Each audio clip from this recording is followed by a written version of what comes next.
तो ये अलग अलग तस्वीरें हम आपको दिखा रहे हैं कि आज चुनाव हो रहा है, बीएमसी चुनाव, कल नतीजे आने हैं और आज उसे लेकर वोटिंग हो रही है। शाम 5:30 बजे तक ये वोटिंग चलेगी।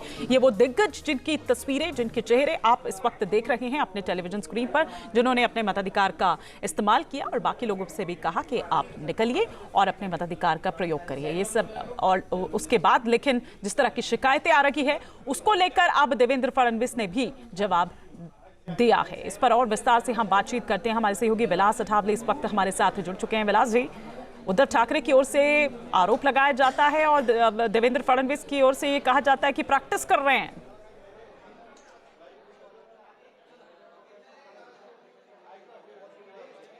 बिल्कुल हिमानी, देखिए सुबह से जो वोटिंग शुरू हुआ है, एक तो आधे घंटे जो ईवीएम मशीन जो है एक दो जगह वो शुरू ही नहीं हुई थी। उसके बाद फिर जो स्याही लगाई जा रही है वो मार्कर की लगाई जा रही है और मार्कर की स्याही लगाने के बाद जब वोटर बाहर आ रहे हैं तो वो जो स्याही है वो नेल पेंट और जो केमिकल है उससे वो मिट रही है। तो इसी को लेकर सुबह राज ठाकरे ने भी ये बात कही थी और उद्धव ठाकरे ने जब वोटिंग करके आए थे तभी ये बात कही थी। अभी थोड़ी देर में यहाँ प्रेस कॉन्फ्रेंस हुई, तभी उद्धव ठाकरे ने कहा कि ये पूरी तरह से चुनाव आयोग का फेल्यूर है, उन्हें तुरंत निलंबित करना चाहिए। साल साल भर ये चुनाव आयोग पैसे का किसके लेता है, ऐसे सवाल भी उठाए। तो देखा जाए तो कई जगह गड़बड़ी जरूर है। एक मंत्री जो है वो गणेश नाइक, उनका नाम ढूंढने के लिए तकरीबन 4 घंटे लगे, ये बातें भी उद्धव ठाकरे ने कही है। तो कहीं ना कहीं यानी और एक सबसे बात की, एक पुरुष के वोटिंग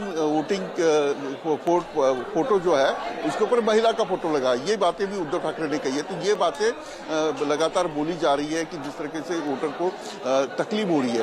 लेकिन दूसरी ओर महायुति का कहना है कि जब हार दिख रही है तो ये बातें ठाकरे बंधु की ओर से आ रही है। इसका मतलब यह है कि जो लड़ाई है वो कांटे की टक्कर है दोनों ओर से। जिस प्रकार से चुनावी प्रचार हुआ है या फिर एक एक वोट के लिए दोनों पक्ष जो है कि आमने सामने है और ये बीएमसी का चुनाव या फिर 29 महानगर पालिकाओं का चुनाव ये काफी अहम बन गया है महाराष्ट्र के आने वाले दिनों के लिए। नहीं, लेकिन विलास जी, जिस तरह का ये आरोप है और ये आरोप गंभीर है, ये ऐसे ही नहीं है। ये ठीक है कि तरह तरह के आरोप प्रत्यारोप का दौर हम यहाँ पर देखते हैं, लेकिन यहाँ पर इस तरह से और आपके बल्कि वो खुद कह रहे हैं कि एक नहीं बल्कि कई जगहों से सामने आई है। ऐसे कितने बूथ्स या कितनी जगहों से आपने देखा है कि हाँ ये शिकायत दर्ज की गई है, लोगों ने कहा है कि इस तरह से हो रहा है?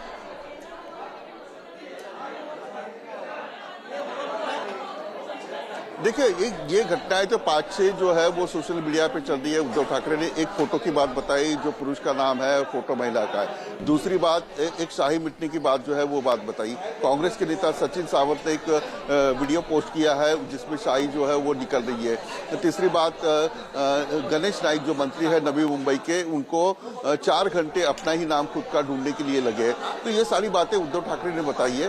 और सबसे अहम बात, जो बैलेट पेपर होता है उसका काउंटिंग जो होता है, जब काउंटिंग शुरू होता है उससे पहले किया जाता है। लेकिन आज चुनाव आयोग जो है वो शाम को 3 बजे के बाद बैलेट पेपर जो है वो ओपन करेगा और उसमें कितने वोटिंग मतदान हुआ है ये देखेगा। तो ये सारी बातें कहीं ना कहीं जो इनरेगुलरिटी है या फिर ये ठीक तरह से नहीं हो पा रही है। कई लोग तो ऐसा है कि जिन्हें जिनका नाम जो है वो वोटिंग लिस्ट में भी नहीं है। तो ऐसी चीजें जो है वो बिल्कुल शक पैदा कर देती है।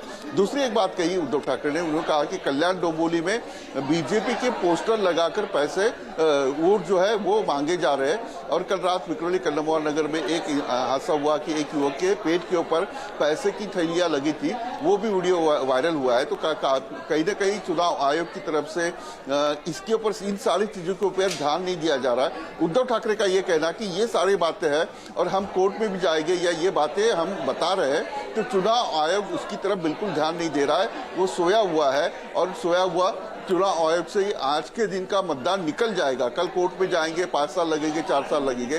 तो ये सारी चीजें जो है कि 9 साल के बाद अगर चुनाव होता है तो इससे पहले गड़बड़ी नहीं हो, इसके लिए चुनाव आयोग ने काम करना चाहिए। तो ये बातें उद्धव ठाकरे की सही है, लेकिन वो जो कह रहे हैं कि काफी बड़े पैमाने के ऊपर गड़बड़ी है, तो मुझे लगता है कि कहीं ना कहीं जी सारी जो फोकस जो है वो कहीं ना कहीं डाइवर्ट हो रहा है। ठीक है, ठीक है। आपके मोबाइल पर तुरंत आएगी ब्रेकिंग न्यूज। स्क्रीन पर सबसे पहले दिखेगी बड़ी खबर, देश दुनिया की हर खबर एक जगह। अब आपके मोबाइल पर तुरंत फटाफट इंस्टॉल कीजिए न्यूज नेशन ऐप और रखिए खुद को अपडेट।